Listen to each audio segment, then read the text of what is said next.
mysterious crash in New Mexico.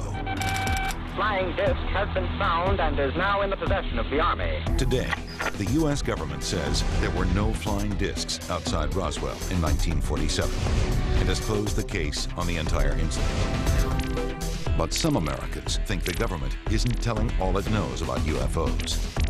Dozens of eyewitness accounts. This is something that did not come from Earth. Hundreds of top-secret documents. On several of the pages, you can read 8 words. The rest is blacked out. The potentially damning evidence, not just of an alien crash, but possibly of a 6-decade government cover-up. Here it was in black and white. As I remember, it almost sent chills down my spine.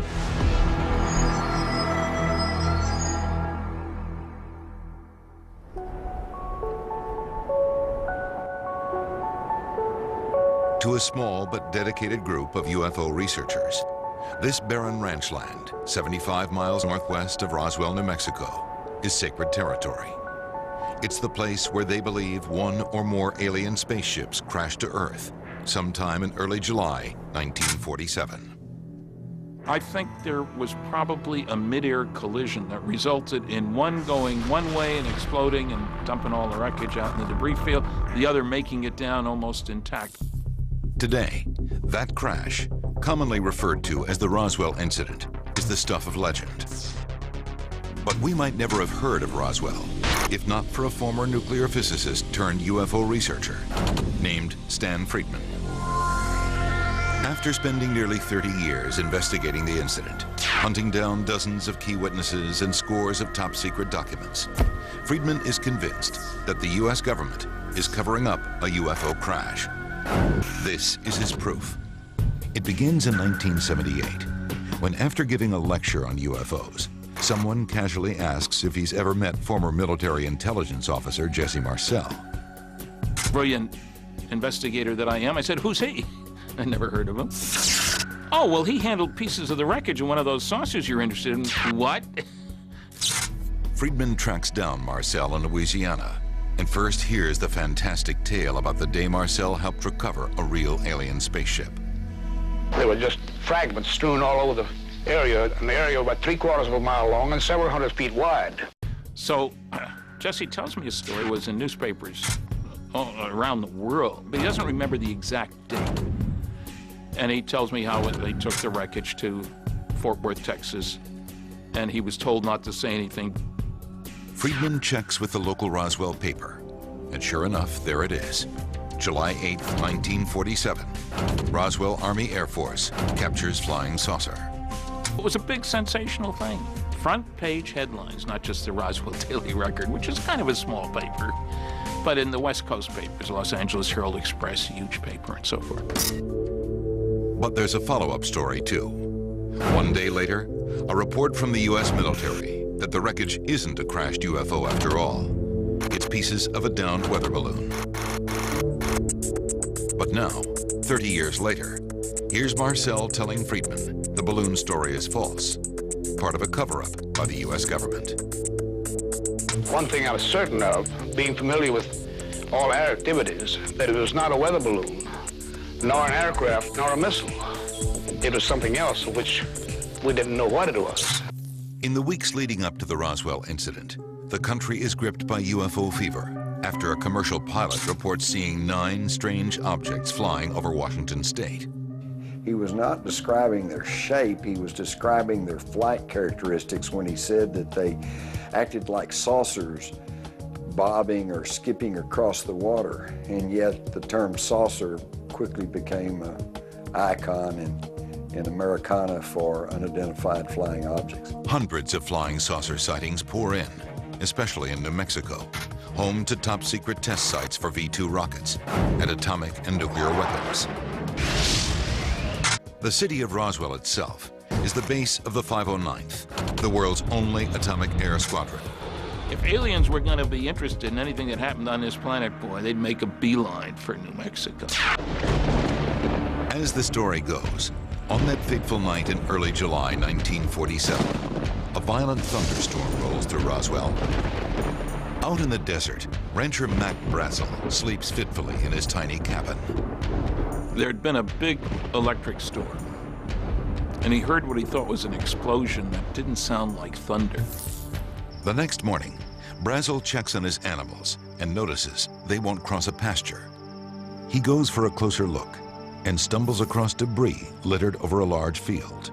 And he finds this huge amount of stuff, strange material, covering an area hundreds of feet wide by almost 3/4 of a mile long. The material is odd, lightweight, but incredibly strong. Brazel carries a few pieces to his neighbor's ranch. Kind of a tan, light brown plastic. Brazel mentions other debris, items covered with strange writing. He said the writing wasn't like Japanese writing, but it was, I imagine, more like hieroglyphics or something like that. The strangest material looks like aluminum foil, but with a weird ability to return to its original shape. If you picked it up and folded it, it would unfold. And if you folded it several times, it would still unfold. And you couldn't tear it. Brazel drags some of the debris to a shed. A few days later, he heads to the nearby town of Corona to do his weekly shopping and mentions the strange wreckage. He's talking about the stuff that he found, and the people there had heard the radio stories and seen the newspaper stories about flying saucers. And everybody suggested to him, you know, you ought to go into Roswell, go to the sheriff's office with some of that wreckage. Brazel heads for Roswell to report the crash to the county sheriff. While there, he gets on the phone with Frank Joyce, a local DJ and radio reporter. They began to talk about things that might be out of this world. I thought maybe this is a hoax. During the conversation, Joyce says Brazel mentions finding bodies in the wreckage. And one thing that he mentioned on the phone was the horrible odor that was with these bodies. Thinking Brazel might be insane, Joyce tries to end the call. I advised him to go to the U.S. Army Air Corps because they are flyers and will know what to do about anything that flies. Brazel does call Roswell Army Airfield. Major Jesse Marcel answers the phone. Marcel reports the call to his commanding officer, who orders him and a counterintelligence officer to go investigate. He says, go out with him because the rancher said there's a whole mess of this stuff out there, and nothing that he brought in was conventional. At the ranch, Marcel is also puzzled by the debris. He gathers it up and heads back to Roswell. He's so excited by the potential discovery, he stops by his home after midnight and wakes his wife and 11-year-old son, Jesse Jr. He said something like, this is parts of what we feel is a flying saucer. Jesse Marcel Jr. is a doctor and colonel in the U.S. Army Reserves. He just got back from Iraq. He's writing a manuscript called Roswell, It Really Happened. Even though it happened many years ago, he still vividly remembers what his father showed him that night. I picked up the material and I noticed it had a very strange quality to it. It was very light. I didn't try to bend it or tear it, but I just kind of looked at it and just kind of wondered what this was. Marcel's father continues on to the base to report his findings to his superiors. The next morning, the base commander orders the public information officer to write a press release about the incident. He gave me exactly what he wanted in the press release. The gist of it being that we had in our possession a flying disc, and it was being flown to Fort Worth, be turned over to General Roger M. Ramey, who was the commanding general of the 8th Air Force. The PR man hand delivers the release to local media, including local radio station reporter Frank Joyce. I just glanced at it, knew instantly what it was. I said, Walter, I sent this man to you. I know about this story. I advise you not to run it. And he hollered back, says, it's okay. The old man, that's his CO, said, go ahead and run that story. The story hits the airwaves, creating an instant sensation. Headline edition, July 8, 1947. The Army Air Forces has announced that a flying disc has been found and is now in the possession of the Army. But almost as quickly begins what appears to be a government cover-up. News of a mysterious crashed disc puts the world's focus on Roswell, New Mexico. Roswell Army Airfield is besieged with calls from the press. This was too good to be true. We couldn't really believe a story like this, that it really was authentic. But within hours of those first shocking reports comes a flurry of high-level military interest, strange shipments to other air bases, and fear. For people like Major Jesse Marcel, it's the beginning of a conspiracy to cover up what really happened at Roswell. Marcel is ordered to escort the wreckage, first to Fort Worth Army Airfield in Texas, and then onto Wright Airfield in Ohio. Why Wright Field? That's where captured enemy equipment normally went. Wright Air Development Center is there, and they take things apart and find out how they're made. In Hangar 84 at Roswell Army Airfield, the wreckage is boxed up and loaded onto a B-29 airplane. There was about 6 or 7 people all going through the hallway. A couple of them were not carrying anything. They were just part of the group. But 3 or 4 were carrying cardboard boxes filled with material. As Jesse Marcel walks past, Lieutenant Bob Shirky, the base's assistant operations supervisor, catches a glimpse of what he's carrying. In his box, this piece of I-beam was sticking up in the corner with the strange markings on it, and that's all I can tell you about it. After the B-29 departs, Shirky hears a rumor about a second flight that leaves later on, a C-54, reportedly carrying wreckage and alien bodies. The bodies were taken to the hospital first, and supposedly then this is where the C-54 was brought and they loaded up. He flew from here. At about the same time, the local undertaker in Roswell receives a strange call from the base, asking about the availability of child-sized coffins and embalming techniques for bodies left outdoors. Later, he runs into a panicked nurse at the base who tells him she witnessed an alien autopsy. I knew the lady quite well, and she said, "Look, Glenn," she said, she was screaming, get out of here as fast as you can, because you are going to get in a lot of trouble." She describes what she saw in detail. The heads were very large. They were pliable like a newborn baby. They had the very large eyes. They only had 2 orifices for the nostrils. The mouth was only like 1 inch. It looked like a piece of cartilage under the lip. They didn't have any lips, just a slit there. The description of the bodies is pretty consistent by anyone who claims that they have seen them. Kind of grayish to grayish green with a large head, large dark black eyes. But it's the wreckage that would soon spark charges of a government cover-up. When Marcel and his strange cargo arrive in Texas, Brigadier General Roger Ramey, head of the 8th Air Force, is waiting to inspect the debris. The general asks Marcel to step into a nearby map room to show where it was found. When they return, the debris is gone, allegedly switched with material from what appears to be a common weather balloon.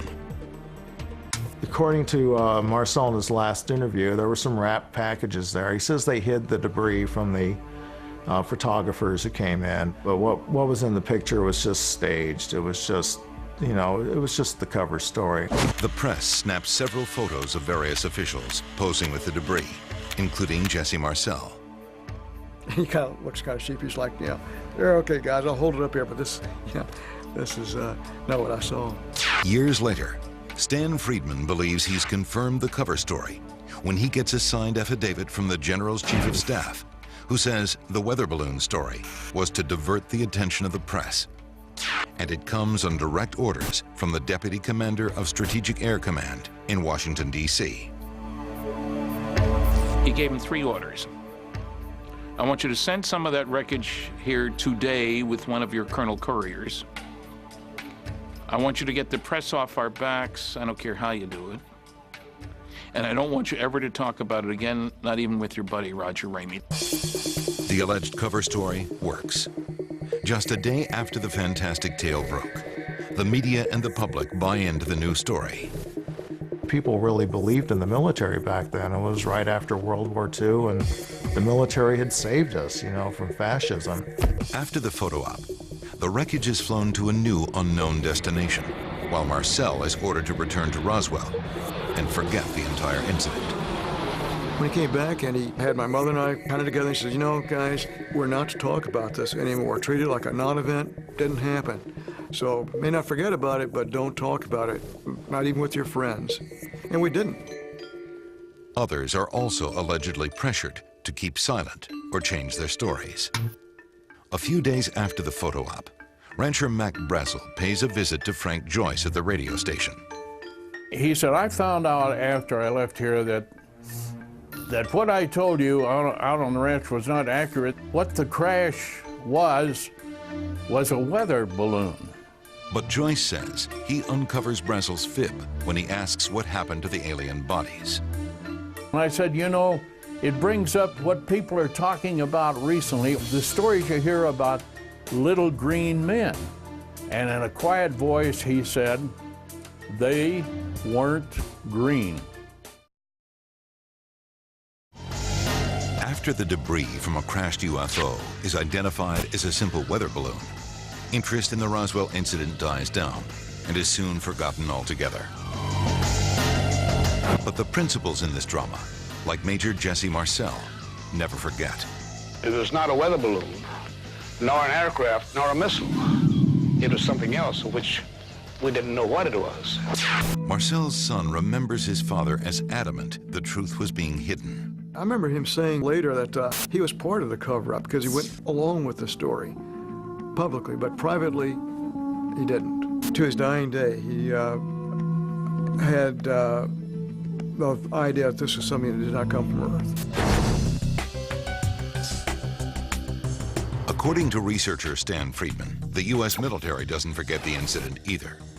Instead, Roswell becomes the launch pad for what he calls a cosmic Watergate, an ongoing government conspiracy to hide the truth about extraterrestrial UFOs. It's clear that there were people in the government taking this seriously. It was also clear that they made a conscious attempt to cover things up. Just a few weeks after the Roswell incident, the National Security Council is created, the president's highest level and most secret advisory group. Obviously, UFOs would come under the aegis of the National Security Council. This is what bypassed the Constitution, the Congress, the news media, and the public. This is where the subject of UFOs went deep and dark. I'm here to discuss the so-called flying saucers. Also in 1947, the Air Force establishes what would be called Project Blue Book, a program to track all UFO sightings across the nation. The Air Force interest in this problem is to identify and analyze to the best of our ability anything in the air that may have the possibility of threat or menace to the United States. So many sightings are reported, Friedman claims the military issues special orders in response. Air Force pilots were being ordered in 1952, summer, to shoot down UFOs if they didn't land when instructed to do so. And we have General Roger Ramey, by this time a major general and a primary actor in the Roswell story, saying we scrambled jets hundreds of times after saucers. The Air Force investigates more than 12,000 sightings over 22 years. To this day, 700 remain unexplained. But to Roswell's true believers, the real purpose of Project Blue Book isn't to find UFOs. It's to debunk the very notion of them. We've been able to explain them as hoaxes, erroneously identified friendly aircraft, meteorological or electronic phenomena, or as light aberrations. Everything that was reported could somehow be explained as the planet Venus, unidentified aircraft, satellites, or swamp gas. Anything they could come up with. Project Blue Book is shelved in 1969 after the Air Force decides UFOs pose no threat to national security. But according to Jim Marrs, the government didn't stop researching them. There have been literally dozens of documents pried out of the CIA, out of the military, and others that show that behind the scenes there is an intense interest in what these things are, where they come from, and what they're up to. Over the years, Roswell researchers say they've petitioned the government to release whatever information it has, with little success. We went after the CIA. We want all your UFO stuff. We don't have any UFO stuff. You do too. You do not. We argue. We go to court. The judge says do a search. They come back. Oh, gee, we found 900 pages of UFO materials. They said they had none. Even when documents are released, such as this affidavit from the National Security Agency, they're often highly censored. Eventually, we got it. The only trouble is it's about 80% blacked out. But why would the government hide what it knows about UFOs, and especially the Roswell incident? Friedman believes it's because the alien bodies are hidden away in secret government laboratories, and the wreckage is being studied for scientific advancements. For proof, he points to the revolutionary aircraft developed in the past 6 decades. Here's our fastest manned craft, the Apollo Command Module, and it looks like a flying saucer.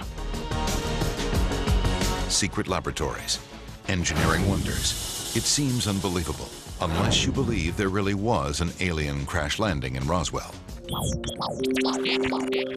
David Rudiak says he has proof of that. It's this 1947 photograph. This is one of 7 photos known to have been taken in the office of General Roger Ramey. The photograph is from the day the U.S. military identified the Roswell debris as nothing more than a weather balloon. In it, Ramey is kneeling beside the debris, clutching a piece of paper. Seems pretty unremarkable, until you look closer. The real prize is what Ramey is holding in his hand right here. And you can see as you zoom in that there's writing on this paper. Using a digital photo scanner to enlarge and enhance the document, Rudiak says he can make out the words that prove there was an alien spacecraft. This was a brand new use of the word disc. The flying saucers or flying discs, and the terminology had been around for less than 2 weeks, and so the newspapers, for example, often enclose the word disc in quotes. Then, in the same paragraph, a shocker. The real key to this message is this word right here, which the initial group identified as being the word victims. Rudiak deciphers more of the paragraph. They had the victims, they were going to ship them, I believe, to the chief medical officer at Fort Worth. I think that's what that's saying there. They're going to ship them by B-29 or C-47. And when it's all strung together, Rudiak believes the document is nothing short of a bombshell. They'd found a disc, they'd found victims, they were shipping the victims out. Wright Field, where the Air Force had their aeronautical labs, is going to assess the crash object, and then they were going to cover it up. The notion of an alien spacecraft spawns TV shows, books, movies, even museums. And it turns the dead-end town of Roswell, New Mexico into a magnet for the truly bizarre. But as the 50th anniversary of the 1947 incident approaches, the debate over what really happened in Roswell intensifies.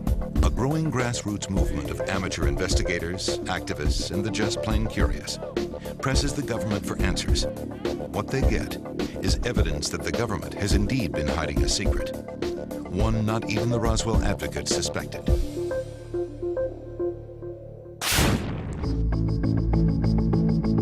In 1993, Kent Jeffrey decides to join that legion of amateur sleuths, hoping to find the truth about Roswell.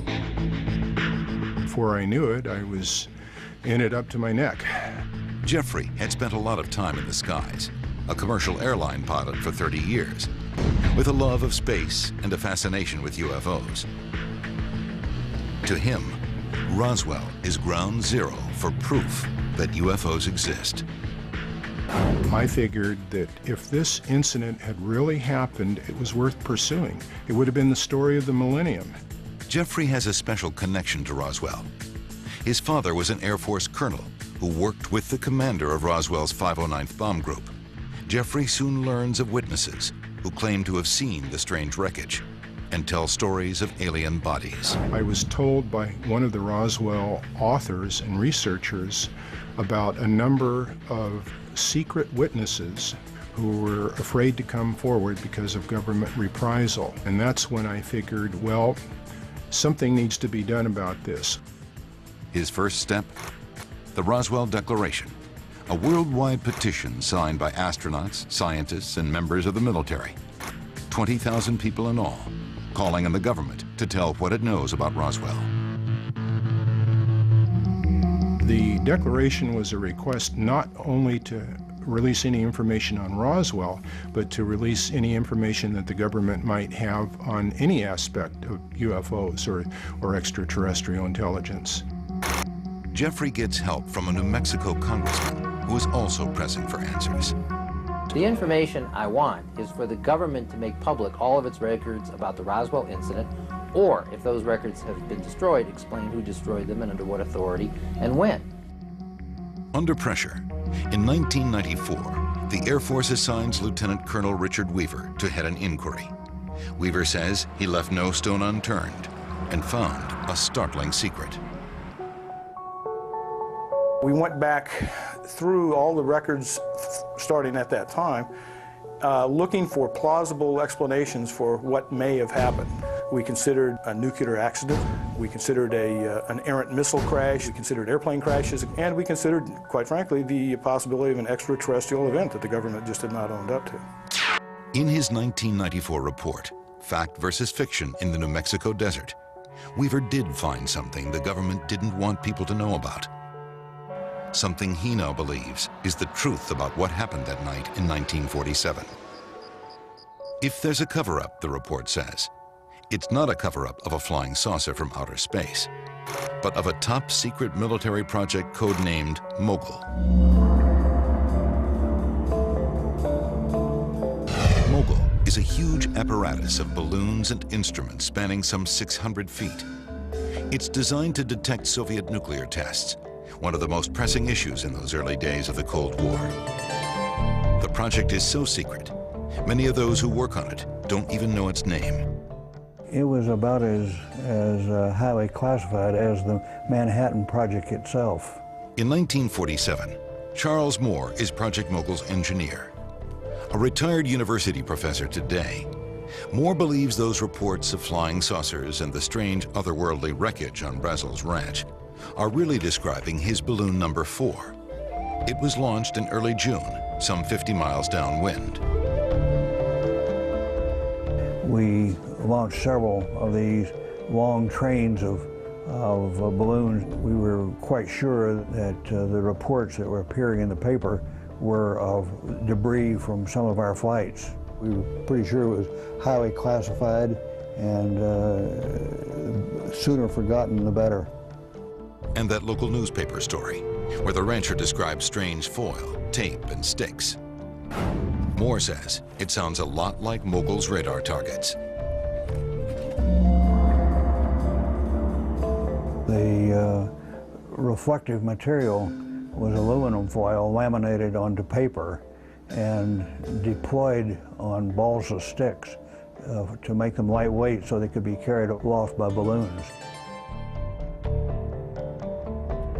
Moore even explains those alien hieroglyphics intelligence officer Jesse Marcel and his son say they saw on the wreckage.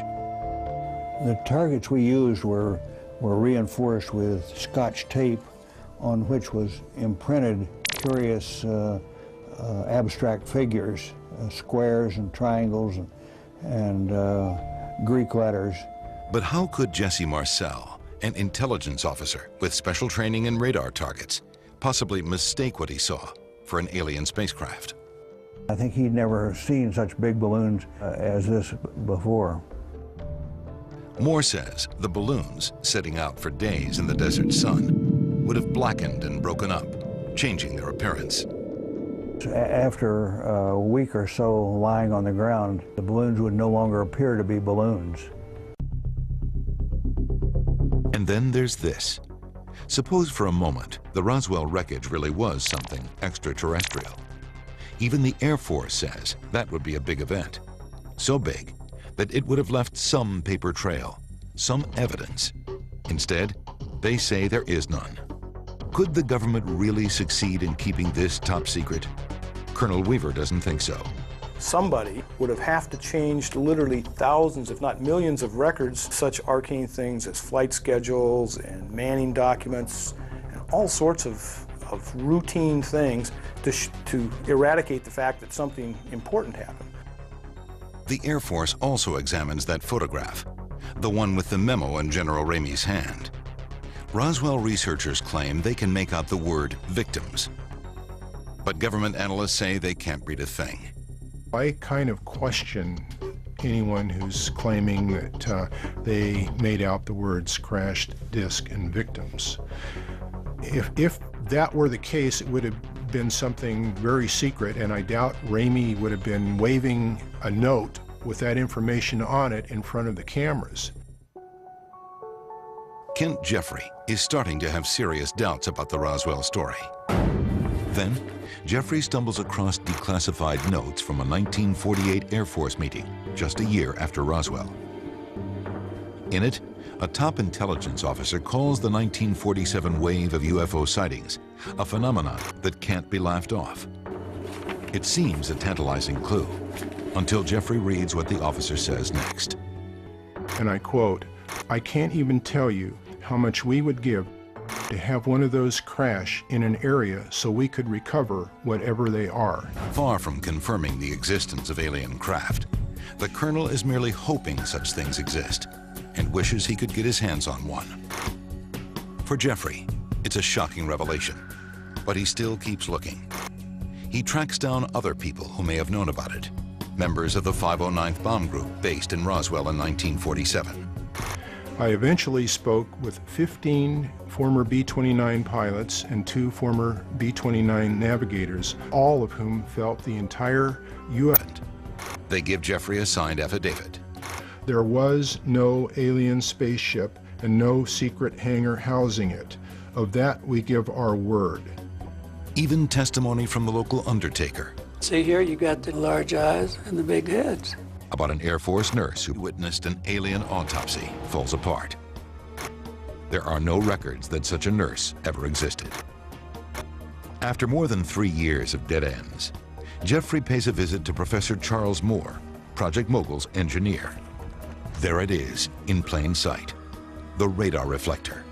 The same thing Jeffrey believes is shown in those 1947 photographs. It was a no-brainer. That's exactly what it is. Other Roswell researchers claim the debris in the pictures was substituted for the real wreckage. They had brought in some radar reflector, weather balloon wreckage, nothing at all like what was seen out there in the fields.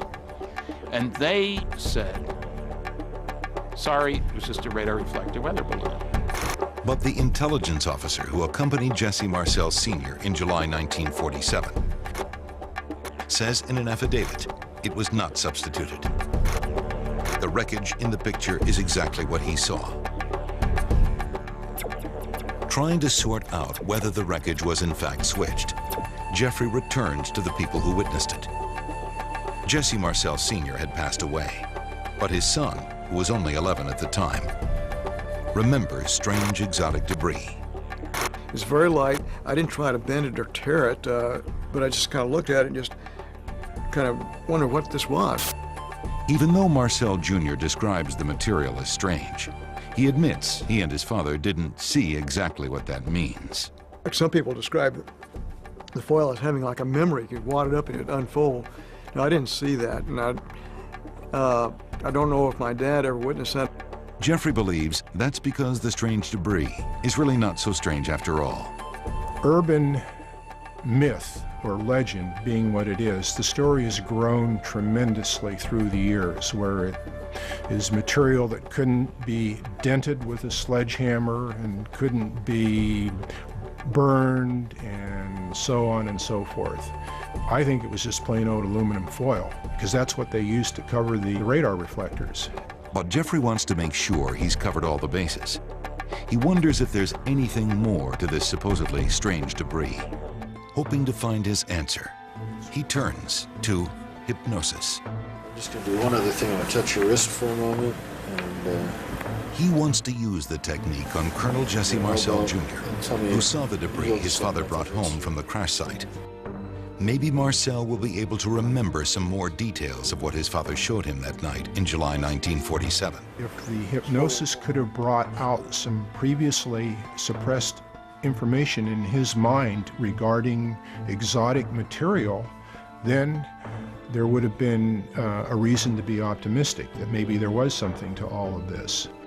The hypnosis is a bust. Marcel does not come up with any new information. Drag it out. Jesse simply remembered what he had already remembered consciously. A few pieces of foil-like material, some plastic or bakelite material, and a short beam with some unusual markings on it. That only reinforces Jeffrey's theory that what Jesse Marcel Jr. saw on his kitchen floor in 1947 were the remains of a radar reflector from Project Mogul.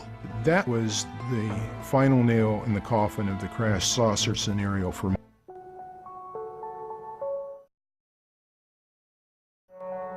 They actually had some launches where they just let them float down in the desert.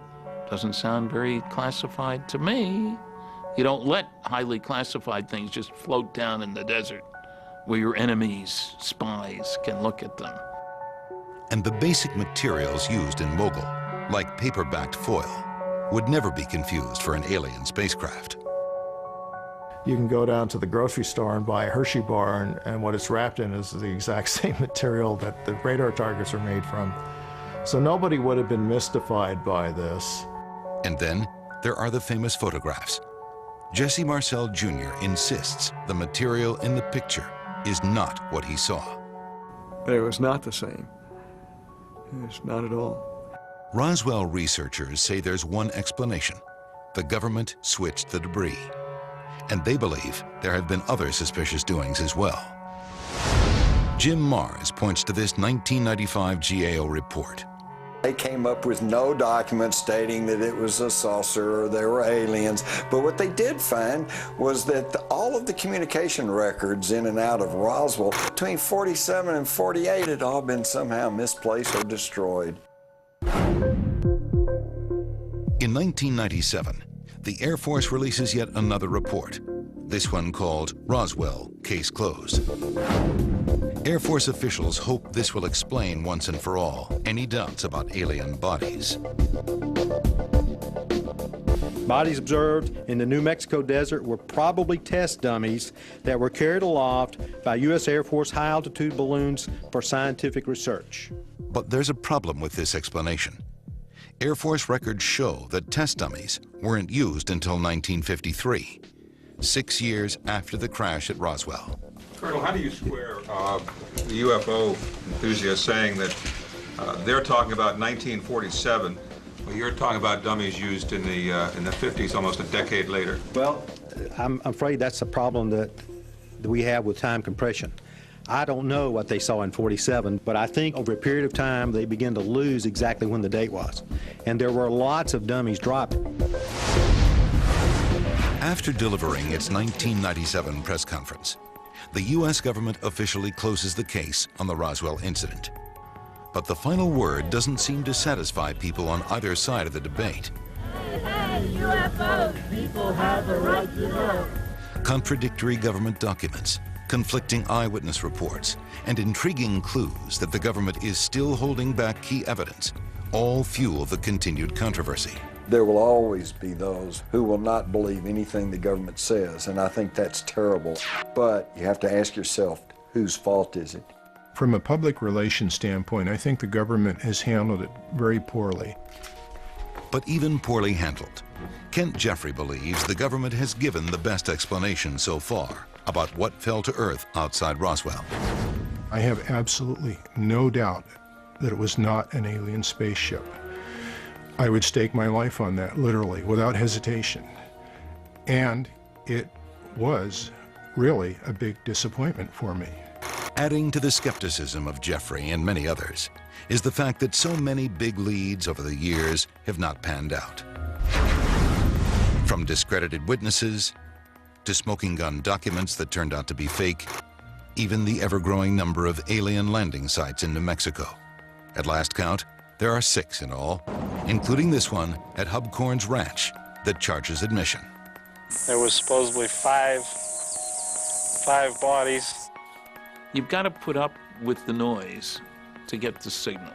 That's just the nature of the way society is and the way people are. We aren't all wired to tell the truth all the time. Yet through it all, the true believers still believe. Well, the Army came in and covered it up.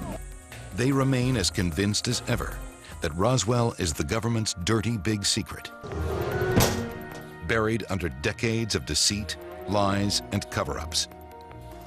For Jim Mars, the proof is from all those people who've come forward to say they witnessed the incident firsthand. The thing that convinces me that something unearthly happened in Roswell is simply the sum total of the evidence. For Stan Friedman, the proof is right there too, up there in the sky. What I marvel at is that there are stars so many billions of years older than the sun. What arrogance to think we're the big shots in the neighborhood. I think most people don't think we are.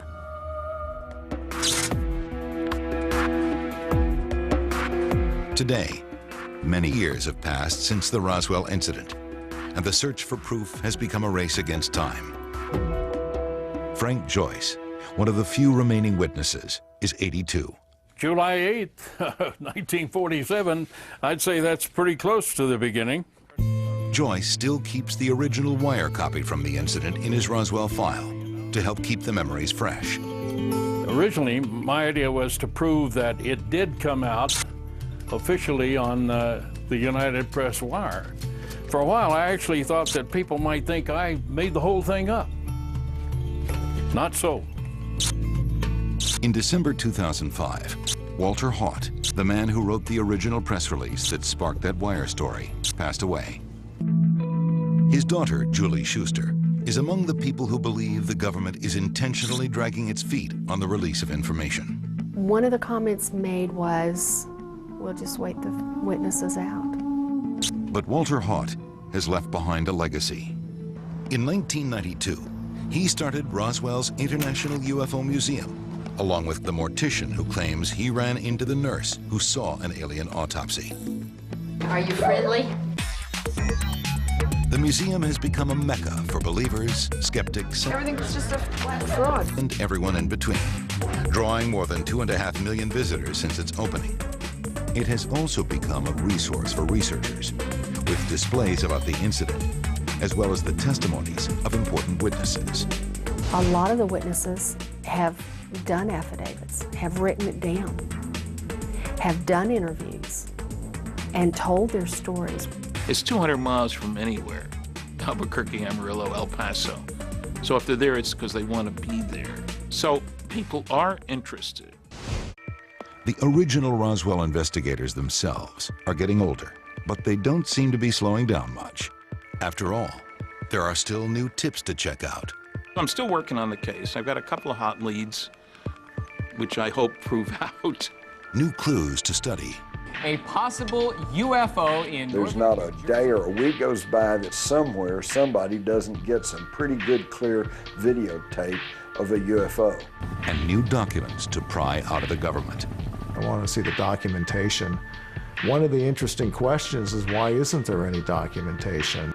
These true believers say they'll fight on, pursuing every last piece of evidence until they finally have proof, real proof, that explains what really crashed to Earth in July 1947, just outside of Roswell, New Mexico.